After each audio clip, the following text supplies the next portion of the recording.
Donc ce que j'ai senti, c'est vraiment un besoin de sécurité pour autoriser la liberté de chacun. Parce que la sécurité, c'est un des besoins, un des 4 besoins fondamentaux, avec la reconnaissance, avec l'information et avec la subsistance. C'est des grands besoins fondamentaux qu'on a tendance à oublier dans notre société individualiste ou autre chose. Enfin, voilà, mais c'est des besoins. Quand ils ne sont pas satisfaits, on bascule dans les peurs qui vont activer les violences. Alors, donc, autoriser la liberté de chacun et du groupe aussi. Le groupe peut chercher aussi une liberté commune. Donc, liberté, soit d'accepter de ne pas savoir où aller, ou quoi faire tout de suite. Liberté de pouvoir changer de direction, de tracer le chemin au jour le jour, j'ai senti ça, sans qu'il soit tout tracé.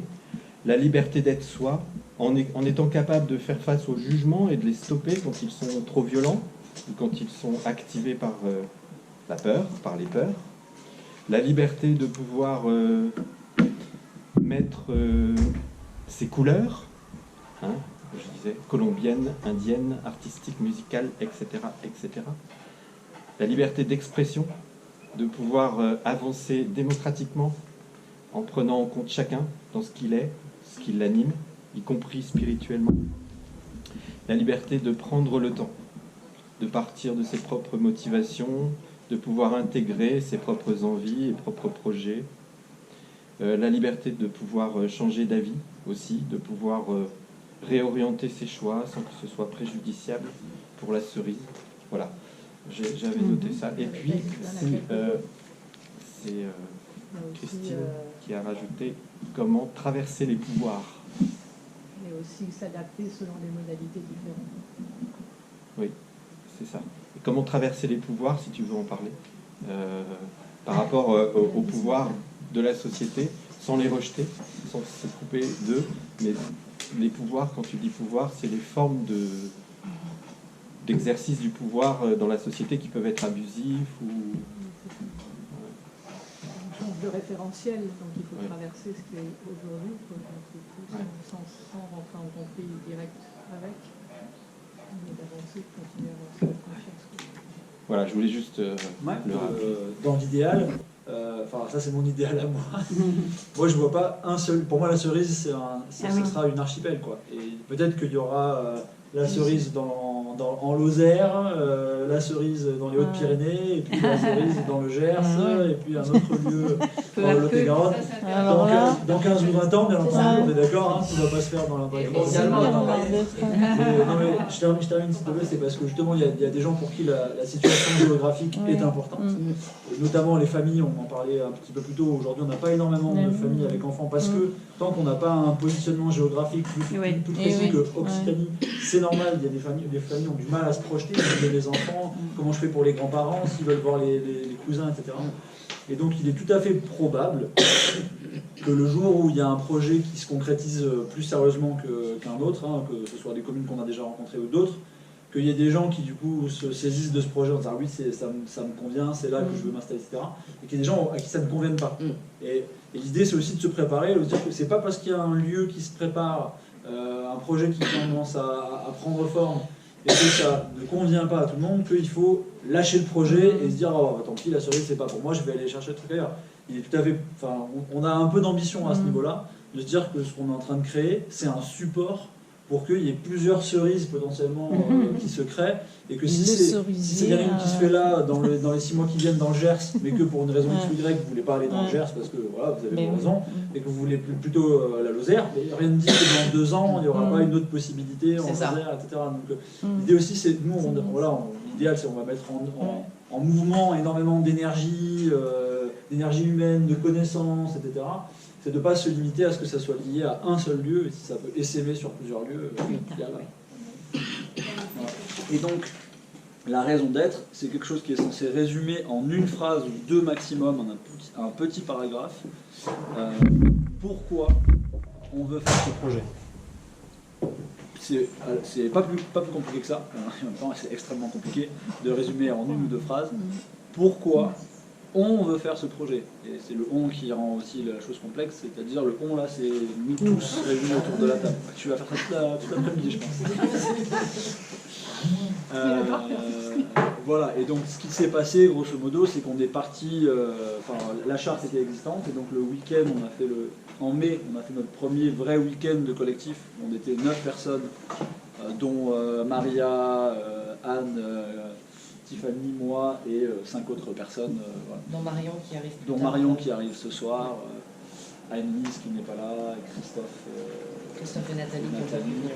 et Coco, Et Corinne. Coco. Voilà.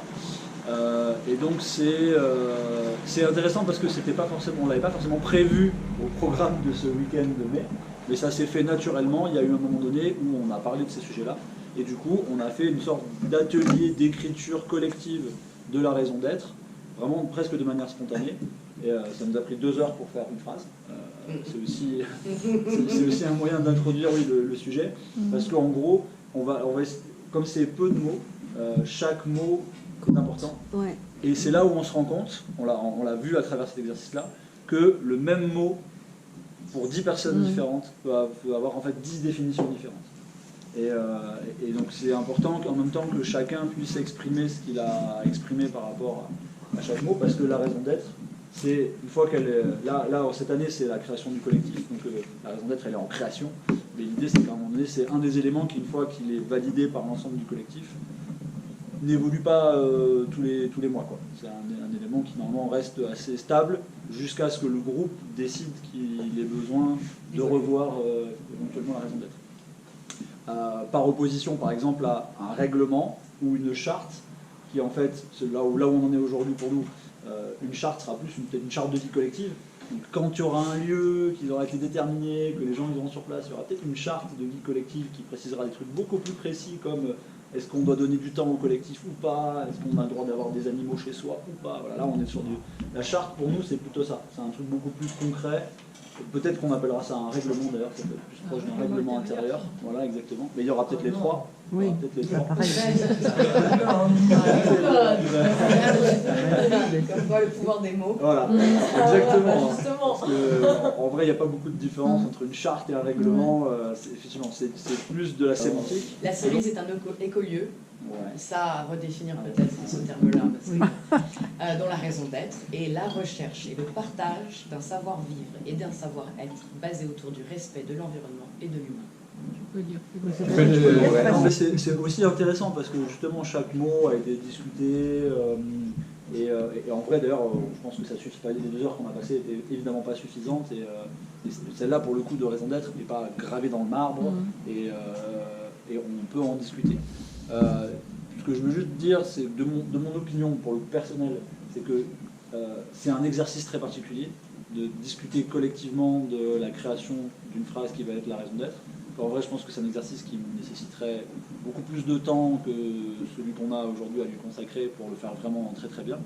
Mais ça ne nous empêche pas d'être dans l'expérimentation et que l'idée c'est que chacun puisse exprimer son ressenti par rapport à ça, ce qu'il veut y rajouter, ce qu'il veut y retrancher, s'il y a des mots qui ne conviennent pas. Et de nouveau, ce qui est important, c'est que chacun exprime derrière un mot quelle est sa définition du mot. Effectivement, on parle presque quasiment plus de valeurs. On n'a pas une liste des valeurs du projet. Parce que les valeurs, c'est un sujet qui est extrêmement complexe aussi. Et je donne un exemple qui souvent est assez illustrateur de ça, c'est Robin des Bois, quand il est avec son groupe et qui se dit non mais ce monde est trop injuste, c'est pas possible, on va aller voler les riches pour redistribuer aux plus pauvres, et ça je le fais parce que je crois en un monde juste et je le fais pour la justice, ma valeur c'est la justice. Voilà. Et ben, le shérif de Nottingham, qui lui vient arrêter Robin des Bois parce qu'il a volé des riches alors qu'il n'avait pas le droit, il dit mais moi je le fais pour la justice, ma valeur monsieur c'est la justice, je fais juste respecter la loi. Donc on a juste 2 personnes qui ont la même valeur, la justice, c'est juste qu'ils ont 2 actions complètement opposées, qui sont ennemies alors qu'ils ont en fait la même valeur. Ce qui sous-entend qu'ils n'ont pas la même définition de la valeur justice et ils n'ont pas la même façon de concevoir dans leur vie de tous les jours qu'est-ce que la valeur justice. Et c'est juste un moyen d'introduire que si on parle d'environnement, si on parle d'humain, si on parle de bienveillance ou de solidarité, ce qui est intéressant, c'est qu'est-ce qu'on y met derrière individuellement. La solidarité est un terme qui souvent peut effectivement être aussi un bon exemple de jusqu'où est-ce qu'on pousse la solidarité. Il y a des gens pour qui la solidarité, c'est d'accueillir des migrants chez eux, parce que c'est ça la solidarité. Et il y a des gens qui sont pour la solidarité, mais qui ne sont pas prêts à accueillir 4 migrants dans leur salon pendant 1 an. C'est personnel, la façon dont on exprime une valeur, et donc ça pose des questions assez personnelles. Et ce qui va être à la fois intéressant et complexe, c'est comment, de nouveau, dans l'équilibre entre l'individuel et le collectif, comment est-ce qu'on produit quelque chose qui fait du sens pour le collectif, mais qui fait aussi du sens pour chaque individu, en trouvant le bon équilibre dans tout ça. Du coup, voilà. L'idée, c'est de discuter un petit peu de tout ça. Juste peut-être très rapidement les 4 grands piliers, parce que c'est important. Finalement, les valeurs, on s'est rendu compte en travaillant, on a intégré un peu nos valeurs à l'intérieur des 4 grands piliers du projet. Et les valeurs ont finalement été un peu réintroduites là-dedans. Et pareil, de mémoire, il y a le pilier majeur qui est un peu le point de départ de notre projet, c'est de travailler vraiment en partenariat avec la commune. Moi, j'envisage même de transformer ça dans une forme de résidence de territoire. C'est un peu le lien avec la discussion qu'on avait hier soir sur l'idée, c'est de s'inclure dans un territoire et de participer humblement à notre échelle à la vitalité d'un territoire. Et là, l'avantage du territoire, c'est que c'est souple. Hein. On peut être très petit territoire ou très grand territoire. C'est à nous collectivement de déterminer c'est quoi le territoire qu'on veut, sur lequel on veut s'intégrer, j'ai envie de dire. Donc, l'intégration dans le territoire et la résidence du territoire. 2, la recherche, oui, ça c'est vrai que. Alors, je mets 1, 2, 3, 4, mais il n'y a pas un ordre d'importance. Hein. En vrai, les 4 sont aussi importants les uns que les autres, mais il y a cette volonté que porte particulièrement Tiffany, moi je te rejoins aussi là-dessus, mais d'être dans l'ouverture, donc de partager, de dire on expérimente. Tout ce qu'on fait là, finalement, c'est de l'expérimentation. Pour l'instant, on n'a pas vraiment validé grand-chose. Et donc de se dire on teste des solutions. Ça va aussi bien de tester 2 techniques de culture de carottes que de tester 2 techniques d'organisation de groupe, de gouvernance, et tester 2 techniques d'habitat. Voilà, il y aura des gens qui vont vivre en coloc et d'autres qui vont vivre chacun chez eux. Tout est expérimentation, tant que ça respecte la raison d'être. Donc on essaye de faire un savoir-vivre, un savoir-être basé sur le respect de l'environnement et de l'humain. C'est ça qu'on ne remet pas en question. Et comment est-ce qu'on fait pour que tout soit au service de l'environnement et de l'humain? Tout est bien tant que c'est au service de ces 2 piliers. Le 3e point, c'est le partage des connaissances. Le partage, mais du coup, c'est un peu redondant. C'est parce que je me suis trompé dans ça, c'était plutôt le partage des connaissances est issu vraiment de la recherche et de l'autonomie. Il n'y a pas l'un sans l'autre. Ouais. Donc, je vais dire plutôt le 3e point, c'est plutôt la résilience, l'autonomie. C'est comment est-ce qu'on est-ce qu'on doit être autonome en énergie, en eau, en nourriture. Alors ça, pour moi, on est toujours dans l'expérimentation et la recherche. Et donc il y a toute une partie qui est une recherche sur ces sujets-là aussi, quoi.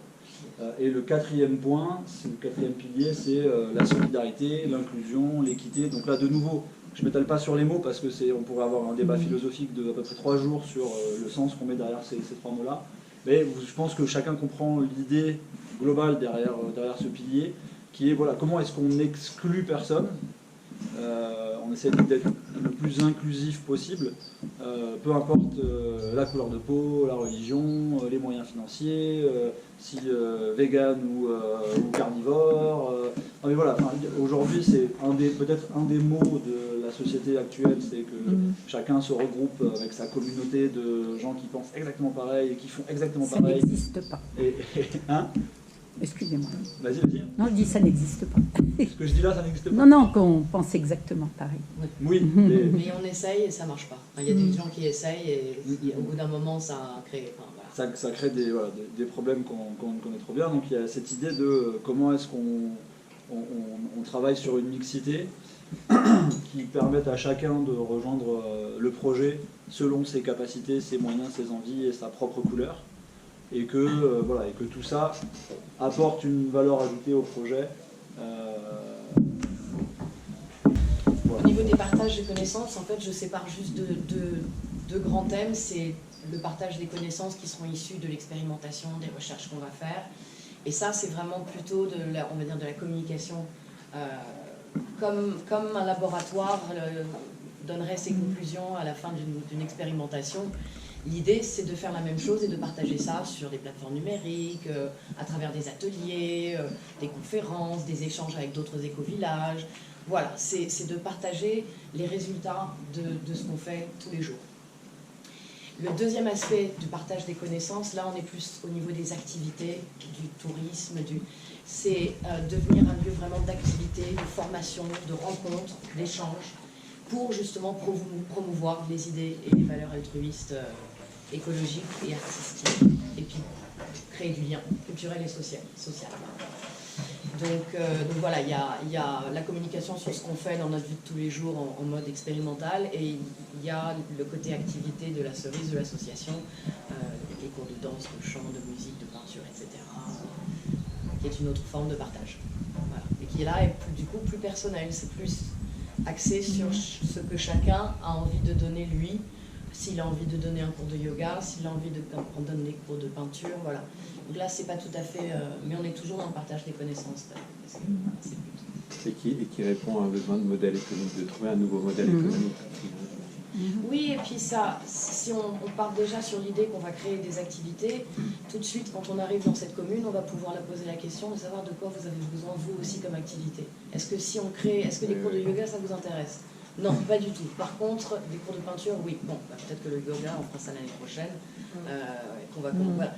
Et la grosse différence, je dirais que la recherche, le partage des expériences de nos recherches, c'est vraiment quelque chose, un travail collectif, alors que le partage des connaissances au niveau des activités, ce sera plutôt un travail individuel, où chacun est libre de partager ce qu'il a envie de partager, et de la façon qu'il a envie de partager. On s'est un peu projeté, on s'est un peu imaginé qu'on acceptait la proposition de l'Acéran et qu'on allait s'installer le plus rapidement possible avec eux. Il y a un fil commun à toutes les démarches, du début à la fin, c'est la communication et la collaboration avec la commune. Donc, quelles que soient les étapes, c'est sous-entendu que c'est en collaboration avec la commune. Donc, on imaginait bien évidemment créer d'abord l'association.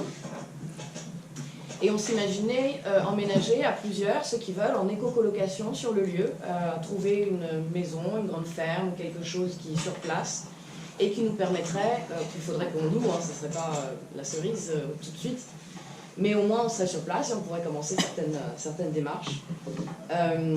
Ça pourrait aussi être le début de certaines activités personnelles, hein, quand on s'installe sur le lieu, ceux qui veulent peuvent commencer à travailler. L'étape d'après serait de défricher le grand terrain de 8 hectares et avec peut-être la possibilité à ce moment-là d'installer les premiers habitats légers dans une partie de cette friche, la partie qui est constructible, là où il y a l'ancienne porcherie. L'étape d'après, on s'est dit, ce serait un espèce de mélange qui est un peu en même temps que l'autre, c'est le design. Levant les fonds personnels, les dons, les subventions, les prêts à 0% ou à taux réduit, pour pouvoir travailler le design en sachant quel est notre budget, et vice-versa, quand on a quelque chose de prévu qui est très important, il faut qu'on sache combien ça va nous coûter, combien il faut qu'on lève. Donc ces deux étapes, on se dit qu'elles sont assez liées l'une à l'autre. Voilà. On s'imagine aussi assez rapidement démarrer une activité style café associatif, parce qu'à l'Acéran, bien qu'on n'aurait pas notre propre local, ils ont un local à nous proposer qu'on pourrait utiliser pour faire un café associatif. Ensuite, ce qui est important aussi, ce que je n'ai pas dit, c'est que dès le début, en fait, on commence déjà le dossier travaux, c'est-à-dire qu'on commence les applications à la mairie pour les plans, l'autorisation de travaux, on fait des plans avec des architectes, on commence à...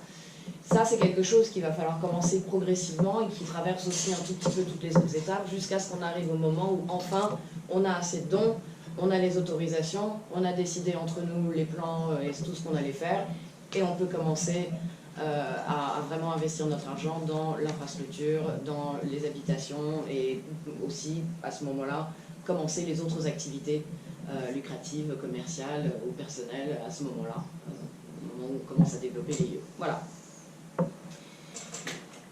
Voilà.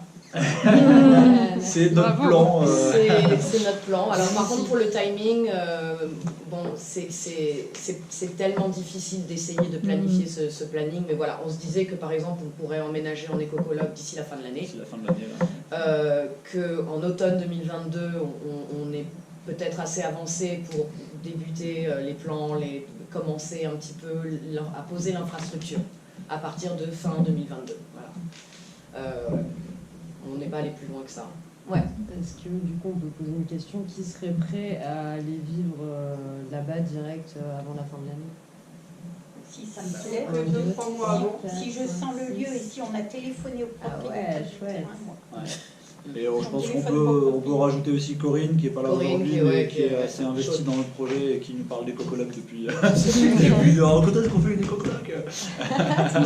Donc qui est motivé aussi. Donc ouais, ça, ce qui laisse quand même pas mal de monde pour une première étape, quoi. Ouais.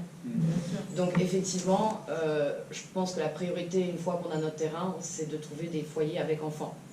Et comme l'accueil de personnes âgées mobiles, mais en situation de solitude ou de problèmes financiers, est quelque chose qu'on a quand même dit qu'on ferait dès le début, il faut aussi dès le départ qu'on prenne ça en considération. Comment est-ce qu'on va, combien d'adultes dès le départ, combien de personnes on pourra accueillir, 2, 3, peut-être même 4 dès le départ. Enfin voilà, ça c'est un...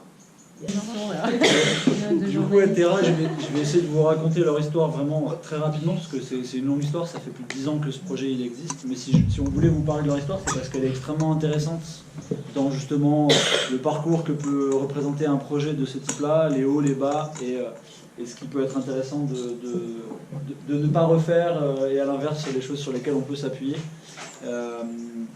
En 2 mots, l'origine de Terra, c'est tous ensemble pour un revenu d'autonomie.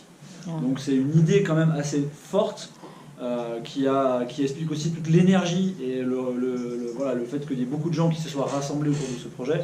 C'est parce qu'il y a une idée presque politique derrière, autour du revenu d'autonomie.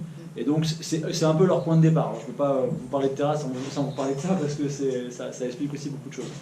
Ce qui est intéressant dans leur projet, c'est que ça a commencé par, on leur a donné une ferme avec du terrain. On leur a donné, et ils se sont dit, c'est génial, l'univers nous a répondu à nos attentes, on a trouvé l'endroit parfait, une ferme avec une parcelle agricole, quelque chose de sympa à faire. Ils se sont installés là, et du coup, comme il y avait pas mal de gens qui gravitaient autour du projet, beaucoup de gens se sont projetés, il y a une terre, on s'installe, on fait quelque chose de bien. Ils commencent à construire un peu des premières habitations légères, écologiques. Ils commencent à demander des autorisations et rencontrent le maire. Et là, patatras, catastrophe.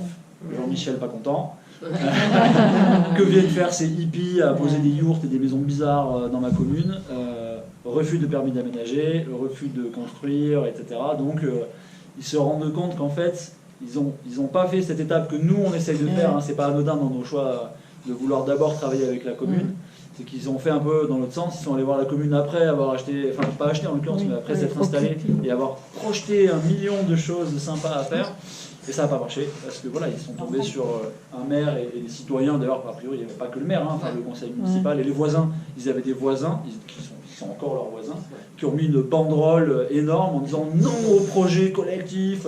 Et ils nous disaient, voilà, ils passaient tous les jours en allant au champ devant une grande banderole qu'ils ont un petit chemin qui partage et qui est joué. Vous y êtes allé? On y allait, on a passé 2 jours là-bas. Ouais. C'est à côté de Tournon d'Agenais, dans le Lot-et-Garonne. Oui, par là-bas. Ouais. D'Agen, du côté d'Agen. Ouais, 3/4 d'heure d'Agen, ouais. Un peu dans la campagne. Et donc voilà, pourquoi on vous raconte ça? Parce que c'est un peu une histoire un peu classique de l'échec de l'écolieu qui, on a trouvé un super terrain, on nous a donné un terrain encore mieux, génial, on s'installe, on est plein d'énergie, et puis en fait, si on n'a pas la commune avec nous, le projet capote, quoi. Ouais. Donc c'est pour ça que c'est assez intéressant. Et en même temps, là au moment où ils étaient un peu dans le creux de la vague, à se remettre en question, ils ont eu quand même un autre coup de bol d'un maire, pour le coup, qui les a appelés, d'une commune à 30 km, qui leur dit « Moi, j'ai entendu parler de votre projet. Moi, je veux un projet comme ça sur ma commune. Et en plus, j'ai un terrain de 4 hectares que je peux éventuellement vous proposer à l'achat. Hein. Il ne leur a pas donné gratos. Loin s'en faut. Hein. Eux aussi, ils ont payé, pour le coup, je pense que c'est d'être dans les mêmes ordres que la Serran. Ils ont dû débourser quelques centaines de milliers d'euros pour acheter le terrain, ce qu'ils viennent de faire là cette année. Mais du coup, ça a aussi changé un peu la dimension de leur projet. Et ils sont passés un peu d'un écolieu à un écosystème. C'est un peu aussi tout ça qu'ils nous ont partagé pendant le week-end et qu'on veut vous partager parce que c'est une réflexion qui est un peu plus globale, peut-être un peu plus ambitieuse que ce que nous on a en tête et ce dont on discute. Mais il y a une logique derrière qui est extrêmement intéressante, et notamment 2 piliers dont on voulait vous parler pour que chacun commence à réfléchir à ces sujets, que sont notamment la monnaie locale et citoyenne, qui est un instrument politique assez fort, et ce fameux revenu d'autonomie. Bon, on ne va pas rentrer aujourd'hui dans le revenu d'autonomie parce que c'est un sujet à part entière, et voilà, il faudrait une après-midi entière, beaucoup de tableaux Excel pour expliquer comment ça marche, ce n'est pas l'objectif, mais l'idée est intéressante derrière. Ils ne nous ont pas non plus caché leurs difficultés au niveau humain. Il y a eu des gens qui sont partis, pas toujours de manière très facile, etc. C'est une belle histoire parce que c'est une vraie histoire en fait. Voilà, c'est un vrai projet qui repart aujourd'hui. Avec donc leur projet devient très concret aujourd'hui sur la commune de Trentel. Voilà. Ils investissent là cette année un terrain donc, de 4 hectares qui est assez parfait.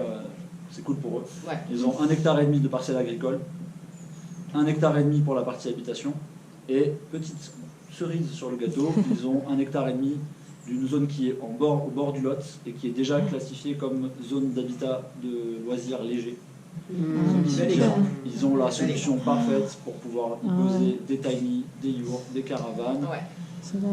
C'est cool pour eux. C'est cool pour eux. Franchement, c'est ça. Bon, c'était pas gratuit, hein, de nouveau, je crois qu'ils ont dû débourser 400 000 €, quelque chose comme ça pour le terrain. Autant vous dire que au Terra, là, le projet de quartier, donc ça devient le projet, ils appellent ça le quartier rural de Lustrac, hein, et donc eux, ils vont construire un quartier de 30 foyers, je crois. C'est ça. Une quinzaine de maisons, beaucoup de maisons mitoyennes, voilà, je ne rentre pas trop dans le détail, mais une trentaine d'adultes, une trentaine de personnes. Hein. Il y a un mix foyer, famille avec enfants, jeunes célibataires, personnes retraitées, ils essaient d'avoir une mixité sociale. Hein, c'est un projet d'investissement à plus de 8 millions d'euros. Voilà, c'est pour dire que c'est un gros projet, solide. Voilà, ils vont chercher des subventions auprès du département, auprès de l'Europe, auprès de la région. Voilà. Bon, il y a une 50aine de personnes qui gravitent autour du projet. Ouais, c'est un projet un grand au-dessus de nous en termes d'envergure et d'ambition, mais qui est très inspirant. Et c'est vrai que notamment, alors le revenu d'autonomie, ça me paraît peut-être beaucoup trop tôt et beaucoup trop ambitieux pour nous. Par contre, la logique de la monnaie locale et citoyenne est un sujet sur lequel on vous invite vraiment tous à vous renseigner, parce que c'est un moyen de reprendre un petit peu de pouvoir et de contrôle sur l'économie, sur la valeur ajoutée qu'on crée chacun individuellement et collectivement. Hein, beaucoup de pouvoir, hein, la monnaie c'est très... Et sur la redistribution plus éthique et équitable des richesses auto-générées en fait, sur place. Et c'est aussi un argument fort vis-à-vis des communes, vis-à-vis des maires et des territoires, de leur dire que si on vient avec aussi ce discours de nous, on veut, si elle n'est pas là, on veut potentiellement participer à la création d'une monnaie locale et citoyenne, parce que les maires, quand on leur explique le truc, ils comprennent très vite aussi à quel point ça peut, à eux aussi, leur redonner du pouvoir et leur permettre de s'assurer, ce qui n'est pas le cas aujourd'hui, de s'assurer que la valeur, quelque part, qui est créée sur le territoire, pas uniquement la valeur financière d'ailleurs, hein, mais toute la valeur sociale, la richesse qui est produite sur le territoire, reste sur le territoire. Parce que le principe d'une monnaie locale, c'est qu'elle est utilisable localement. Et ce sujet de monnaie locale, il est extrêmement intéressant. Et désolé, en fait, j'ai pas terminé, mais il y a un dernier point qui me paraît intéressant. C'était aussi pour ça qu'on voulait vous en parler. Mais après, on aura plein d'espaces de discussion, je vous rassure. Mais ce qui nous a aussi marqué, c'est la structuration juridico-financière du projet. C'était pour vous sensibiliser, parce que ça vaut pour Terra qu'on a rencontré, ça vaut pour d'autres projets un peu ambitieux. Il y a la nécessité, malheureusement, aujourd'hui, manifestement, d'avoir une structure un peu complexe. Sur Terra, il y a 6 entités juridiques différentes. 7 maintenant. Ouais. 16 entités 7 entités différentes. Il y a des coopératives... Why not? Il y a la stécale... Non, il n'y a pas de... Non, mais il y a le truc agricole. Scope. Il y a plusieurs scopes en fait. Enfin, la monnaie locale et citoyenne, ils se la sont plus ou moins réappropriées. Donc il y a la coopérative qui gère la monnaie locale et citoyenne, il y a une SCI qui gère le parti foncier non bâti, il y a une SCIC, il va même y en avoir deux, apparemment il va y avoir deux SCIC pour différents besoins.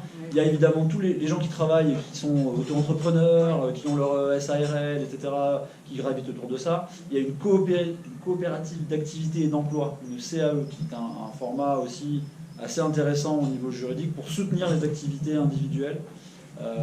Bref, à la limite, j'ai pas envie de vous rentrer dans le détail de Terra. Ce qui est intéressant, c'est qu'en gros, tous les projets un peu intéressants qu'on rencontre, ils ont une structuration juridique et financière qui n'est jamais la même d'ailleurs. Il y a souvent des petites subtilités, mais le cas idéal de il y a juste une association et on s'en sort, ça n'existe pas. Voilà. Donc c'est aussi juste pour vous sensibiliser au sujet sur lequel on va venir après, hein, parce que nous, après, l'idée, c'est qu'il faut qu'on crée une association.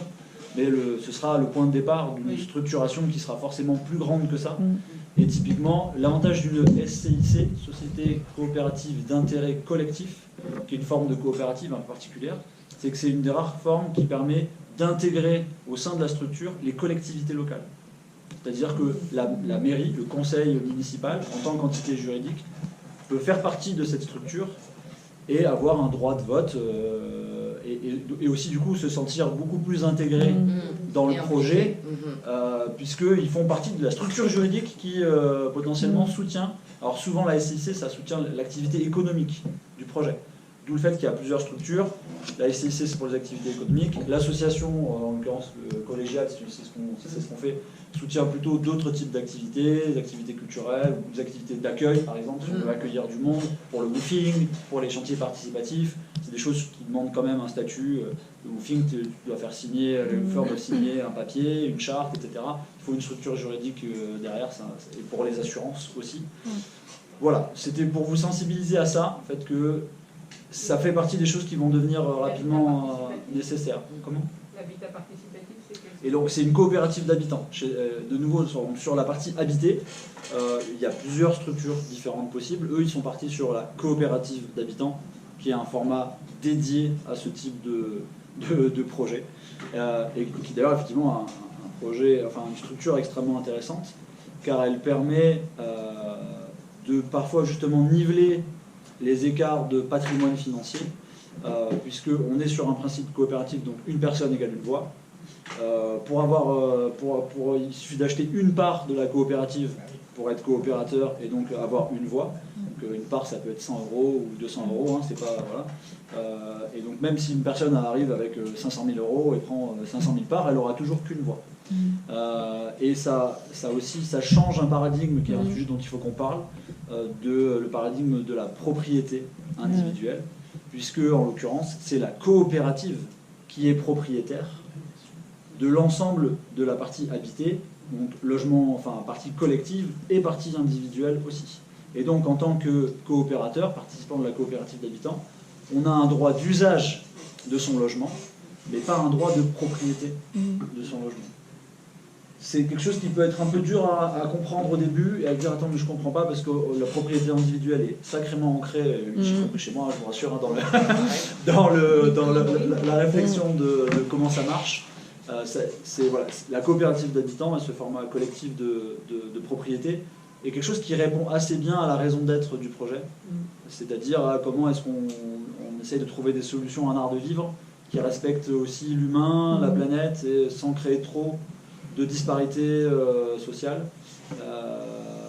Voilà, on pourra en rentrer plus dans le détail, mais je vous invite de nouveau chacun à vous poser quelques petites questions sur est-ce que chacun veut absolument être propriétaire de sa maison et de sa parcelle, ce qui peut être possible, hein. Je veux dire, on n'exclut rien, c'est une réflexion à avoir, mais il y a une belle idée derrière la coopérative d'habitat, c'est ce côté de, voilà, on prend des parts sociales d'une coopérative qui, elle, est propriétaire. Et chacun est responsable à égalité de tous les espaces. maintien des Si espaces. tu t'en vas, tu laisses ta maison, mais elle ne t'appartient pas. Tu Tout à récupères fait. tes parts. Tu récupères. On récupère. Voilà, c'est c'est comme ça. les colibris un peu, où on vit. Alors je sais pas comment. Mais oui, il y a cette idée. Mais ça, du coup, ça peut être aussi un avantage. Il y a une simplification des arrivées et des départs. puisque si tu arrives, le minimum qu'on va te demander c'est de prendre une part, donc même si tu as 200 € à investir, ça marche. Mais si tu veux repartir, tu ne vends pas ta maison, tu vends des parts sociales d'une coopérative. Donc c'est aussi, le départ est quelque part beaucoup plus simple et moins ni passionnel, ni de problématiques de propriété individuelle, etc. Ça ne change rien au nombre de voix après un départ. Tout à fait. Évidemment. Et il peut y avoir plusieurs statuts sur un habitat participatif. À Chanteloup, vous avez à la fois la coopérative d'habitants et les propriétés privées sous forme de... Oui, il est aussi possible d'avoir effectivement, si c'est nécessaire, d'avoir en plus de la coopérative d'habitants une autre structure. Ça peut s'envisager qu'il y ait une autre structure qui porte le bâti collectif, par exemple, si ça devient nécessaire. Voilà. Mais c'est une belle idée, je trouve. C'est pas obligatoire, hein, mais c'est une idée à réfléchir. Et on a rencontré pas mal de projets qui utilisent ce format-là et qui répondent bien à cette logique de comment on fait pour gérer à peu près démocratiquement cet habitat participatif, où chacun arrive avec son patrimoine, malheureusement pas toujours égal, mais l'idée c'est de refaire société ensemble, quoi, hein, et pas juste entre gens riches et l'avantage aussi ou juste entre gens pauvres. Et voilà, c'est entre gens du même... Et voilà, c'est un peu ça l'idée du L'avantage aussi, c'est que quand une personne quitte le collectif, c'est le collectif qui va choisir la personne d'après. C'est pas la personne qui doit vendre sa part à la prochaine personne. Et ça, du coup, ça pose aussi la question de la solidarité au sens financier du terme, c'est-à-dire que chacun accepte que potentiellement on va tous avoir les mêmes droits à peu près, alors qu'on n'a pas investi la même chose. Ça marche dans les deux sens, parce qu'il y a aussi des gens qui se sentent mal à l'aise par rapport à ça, il y a des gens qui disent non, moi j'ai rien apporté, j'ai pas un copec, et je me sens un peu mal à l'aise d'avoir un logement comme ça, parce que juste d'autres ont mis de l'argent sur les droits non. Voilà. Et il y a des gens qui ont du mal avec cette idée de attendez, moi j'ai investi 200 000 €, voilà, Michel qui débarque avec 0 €. Voilà. Il récupère les 200 000 €. Oui, mais c'est dans le feeling, il y a un truc quand même. Faut pas que les gens qui... Ouais, non, voilà, mais faut pas que les gens qui apportent 200 000 € se sentent une sorte de supériorité, tu vois, parce que sinon ça bousille le collectif, quoi. Donc, voilà. Mais du coup, j'ai une question là-dessus. Si je m'en vais, ma fille, tu la récupères. Alors, si tu vends tes parts, c'est ton patrimoine, donc... oui. Elle peut récupérer... Attends, c'est une question intéressante, justement. C'est que dans ton cas, ta fille ne récupérerait pas ton logement. Non. Elle récupérerait les parts sociales qui t'appartiennent. Et là, il existe aussi des solutions techniques dans ce genre de situation où la coopérative doit avoir la capacité financière, si nécessaire, de racheter les parts. Si jamais il y a une personne qui en hérite et que cette personne ne veut pas s'investir dans le projet, par exemple, ou que le groupe se dit que non, on ne veut pas accueillir cette personne dans le projet. Ça, c'est dans le règlement. Il y a des solutions, ces structures sont aussi pensées pour ce genre de situation. Qu'est-ce qui se passe si quelqu'un décède, par exemple, et qu'il avait un gros apport et qu'on ne sait pas à qui vont ses parts.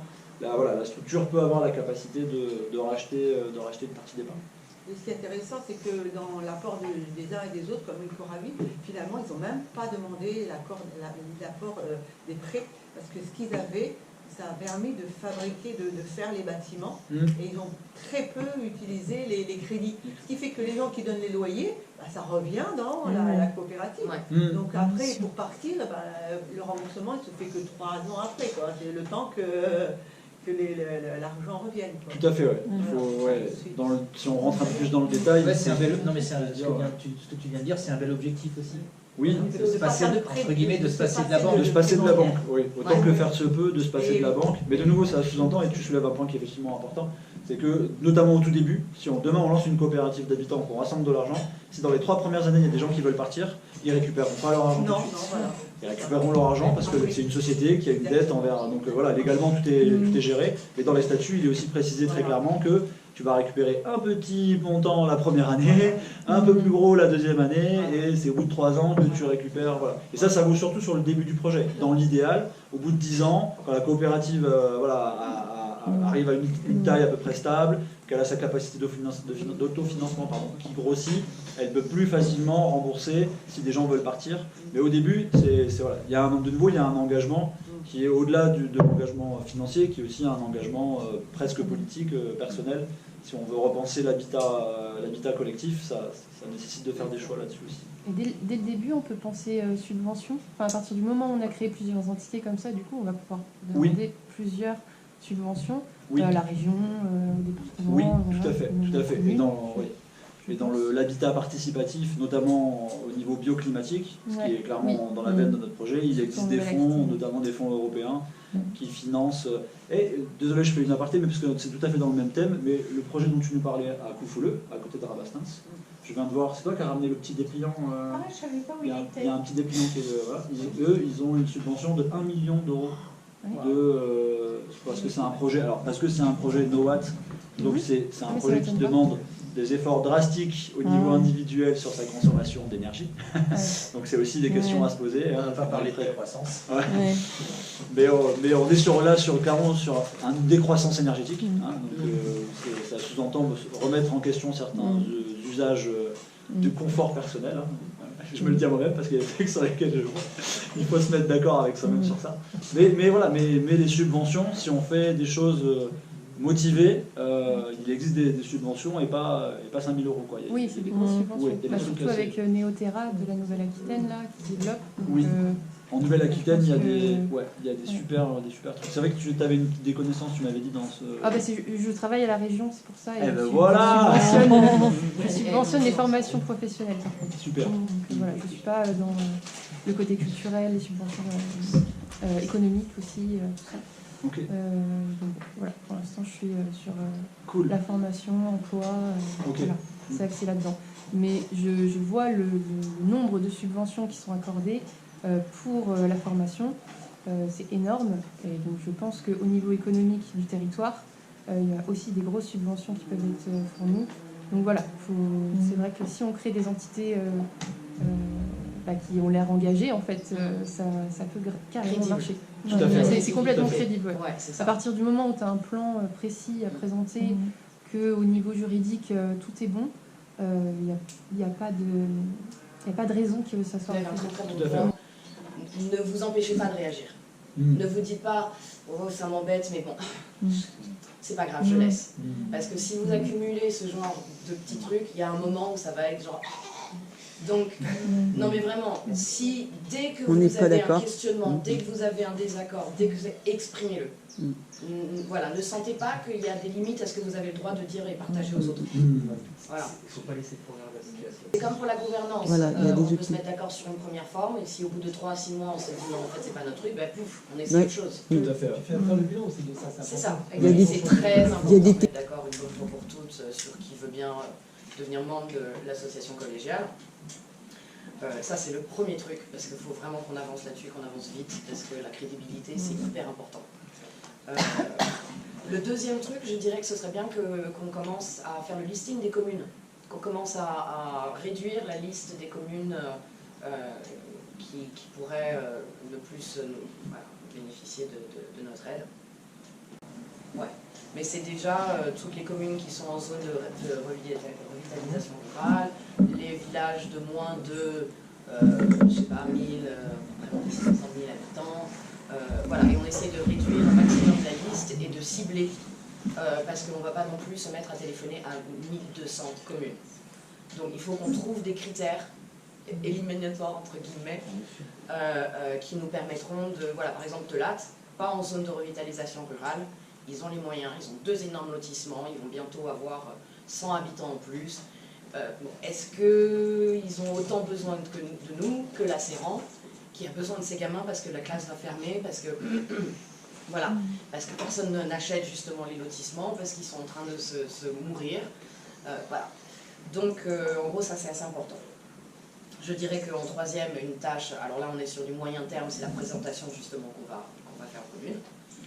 Donc de commencer à rassembler les points qu'on veut leur présenter. Et en quatrième, et ça c'est sur la communication, c'est site web. Alors on a déjà une personne qui serait ravie de nous aider à s'occuper du site web, mais s'il y en a parmi vous que ça intéresse, voilà, ce serait une tâche, effectivement, ce serait bien que d'ici la fin de l'année, on ait un site web propre à travers lequel on peut communiquer, on peut renvoyer les gens directement, parce que Facebook c'est pas évident, il y a plein de gens qui ne s'en servent plus. Et donc ce serait bien d'avoir, même si c'est un site ultra simple, avoir un point où les gens peuvent tous se retrouver. Voilà. C'est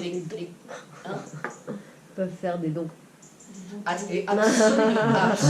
Absolument. Mais c'est pour ça que c'est en 4e, parce qu'il n'y a pas de don avant l'association. Et on n'a pas d'assos, on n'a pas de compte bancaire associatif. Collecter les dons, donc voilà, c'était juste pour que tous soient conscients en partant d'ici qu'il y a des choses à faire. Là, maintenant, concrètement, tout de suite. Vous pouvez déjà, si vous avez envie, vous engager concrètement, parce que c'est bon. Ouais, j'espère. Des choses à faire. Voilà. Parce que c'est bon de sentir qu'on avance.